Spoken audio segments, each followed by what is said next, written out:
Hello, Splinterlands players. I hope you're all doing pretty well. It's time again to try to do one of these videos that are about the card they want us to use in a battle. This week they chose another rewards card. I believe this one's out of print, so if you don't have it, you want to keep buying them while they're cheap. And it's the Goblin Mech. He's actually a really fun card now that the mana cap has went up, and he has a pretty good combo. So I've been having mic issues, but I think I got it all figured out, so I hope you guys can hear me well. We're going to go ahead and take a look at the card first. I'm going to talk about it in a little bit, its strengths and weaknesses, and then we'll check out a couple battles I did where I actually won, and it was pretty easy to win with him. So I have the card currently at level 9. He doesn't really become a very good card to use until at least you get him at the stun, or you get his life to 8 if you're playing him in the lower leagues. You want to get to that 8 life. At 6, he's so squishy to magic that your armor isn't going to protect him all the time. 7, that's still kind of a problem. At 8, it's a little bit easier. He's going to survive at least 2 or 3 a magic attack, so he'll also take some ranged hits on the armor and things like that. His higher HP also helps when he's getting healed. So he's a good combo as a tank with any healing card. Once he has the stun, he's a really solid card in the first position. Um, the only maybe drawback to him is that he is a 10 cost card. So when you use him in those high mana matches, there's some high firepower on the other side. And if you end up going against a water team or a dragon team or an earth team that go all magic, he can get killed and then that armor goes to waste and then it's kind of a bummer. He becomes super good in the oh gosh, I forget the name of it right now, but the mode where the armor takes magic. I think it's weak magic mode. Somebody can correct me that in the comments, or I'll look it up in the second if I can find it. But when this automatically counts, no matter what magic damage or range damage, now you're looking at him having basically 16 life at the highest level, 15 life here, 14. It gets to be a kind of a ridiculous life total that they have to go through to kill him. And the other thing that's nice is he's neutral, and before the 10 cost legendary cards that came out, he was one of the only real big tanks you could use in the game. Now there's more selection, but he's the budget card, right? If you don't want to spend the money that you have to on the legendary cards, he's a great card to use. I am making videos a lot. I made one the other day. It was a little too long and I had some mic issues on it, but I did invest some money into the game recently. So I am happy to say that he does have competition for me, and I'm going to show you one of my favorite cards that I went and purchased the other day really quick, and then show it how it makes the card better. So I know the newest Fire one was just announced. I still need to take a look at it, but these cards that have abilities that they use for all monsters are going to be really powerful in the high mana matches. So this one gives everyone Void, so now it's going to give the Goblin Mech Void to help him not die very quickly from that magic damage and really get the best benefit out of that armor in a regular match. Also, this takes away the other team's ability to heal. Now that on the death team, this matters a lot because if you're using Goblin Mech, then you have to have their legendary healer to even have healing, or be using like a neutral healer because there is the one epic card that does that now. But the death team, if they want to use their bigger tanks, um, then those don't have self heal. It's hard for them to pull off double healing. So if they're facing double healing, it can be a challenge. But now they can just use this summoner and the other team just can't heal. So that's really nice. Um, so we're going to go ahead and go into the battles now. This only took me, I lost these two in the middle, but I won really quickly with Goblin Mech here and here. Lost when I couldn't use him because the mana cap was a little low. And then on this one, I got distracted by the kids, and this happens to me a little bit too often, and I didn't make a team. But hey, when you're on furlough with the kids, that kind of stuff is going to happen. So we'll go ahead and take a look at this one first. This was a fun battle. Let's just set it up. So, oh wait, I'm so sorry. Let me go in there. I clicked on the wrong one. How funny. least I was able to get out of there quick. So see here, this is where Goblin Mech in the past might be weak, right? I'm going against the magic boosting, magic team. I mean, look at this. So my strategy in the setup here was pretty easy. Use the summoner that gives it void. Use my healer here. Use the Phantom Soldier, because this was a higher mana match, to weaken their magic. So now I'm weakening their magic and having void, so he shouldn't die quickly from magic at all.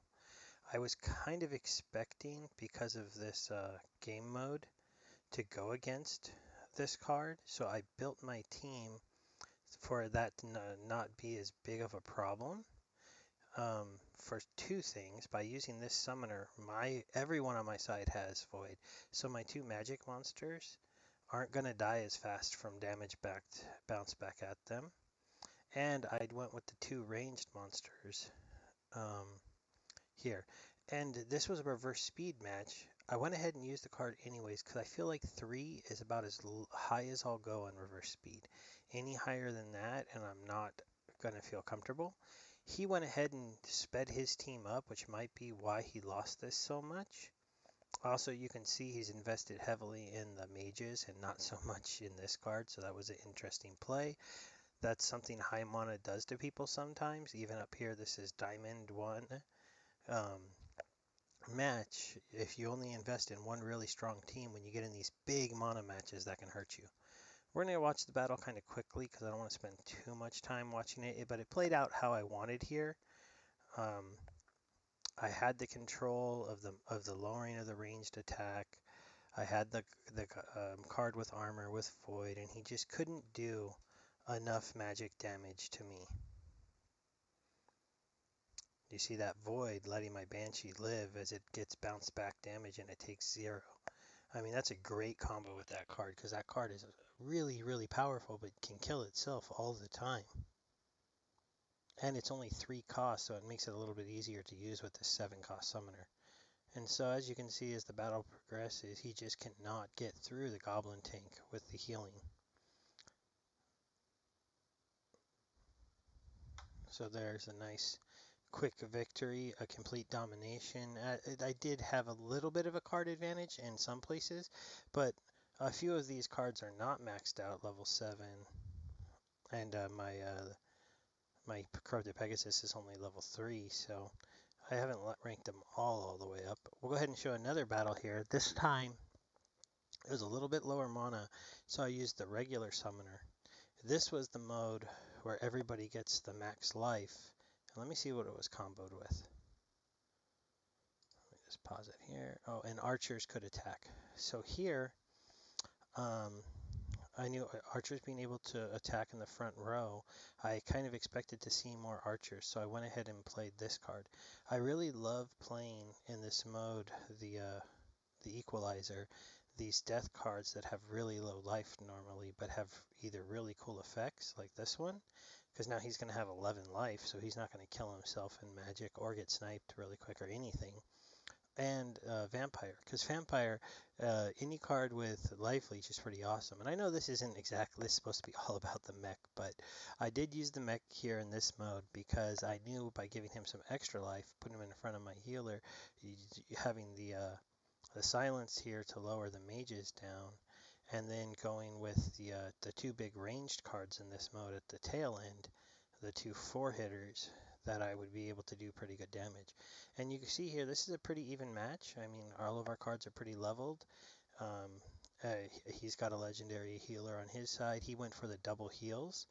And he actually had triple healing on his side. And I wasn't sure I was going to be able to kill this Hydra. But this is where stun can come in. So let's go ahead and watch the battle.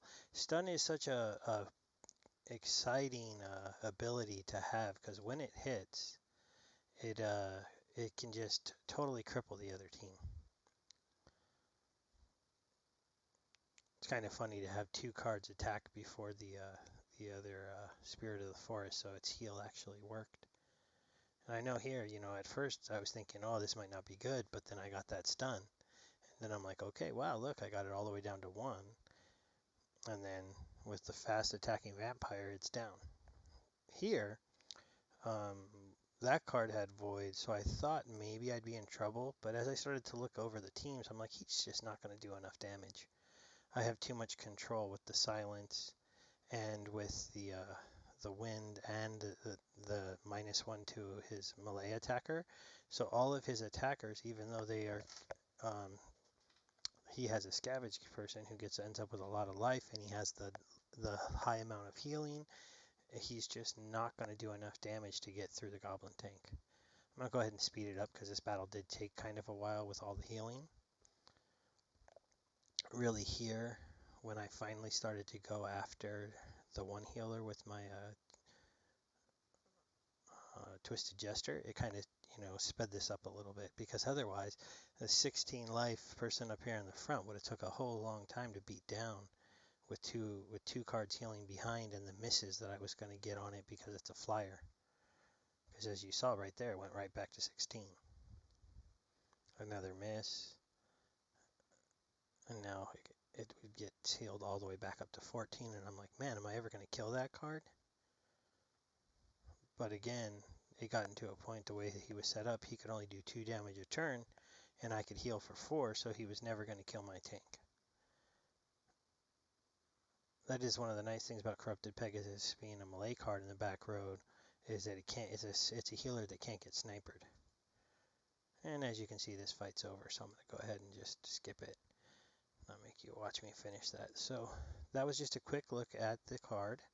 Just a few other things I want to share with you quickly. I did share in that other video, I have became a TipU curator for Hive. So on Hive, I can give out a whole $1.15 vote right now at full value. If we get it up to being worth full value with enough curation to make the vote worth full. And I've been mostly giving it out to Splinterlands people. Here's a Splinterlands vote. Here's a Battle Strategy Splinterlands vote. Here is, well, this one was a COVID-19 one, so I went ahead and gave that a vote, even though it turned out to not be a great one to do. But Splinterlands, Splinterlands, Splinterlands, Splinterlands as well. I'm trying to support the community with this, and most of the time, because our community supports each other, it turns out being pretty good. When I get these over 100 curations, or then that's really good for me, and it will move up my score, and I'll be able to give out bigger votes. I'm not saying anybody has to vote for the stuff I've curated, but if you do, you're helping out everyone in the community, so thank you very much for doing that.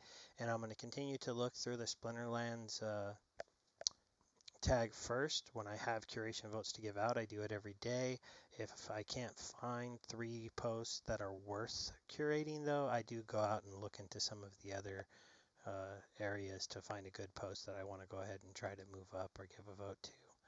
So other than that, I just want to say keep playing. I hope you're all enjoying the game. There's some exciting updates coming out. We did get the Hive engine added into here. So I've got to go check that out and sign up for it and make sure I have everything in there.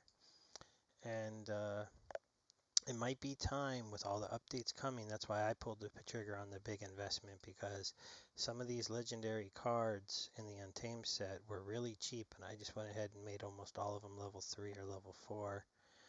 And hopefully in this next airdrop I at least get a couple of the Fire Summoner, because I could really use to get lucky this time. I had to buy all of these ones. I don't want to have to do that again. I want to at least have 1 or 2 and then buy the rest. So have a good one, everybody. I hope you just enjoyed the video. Bye.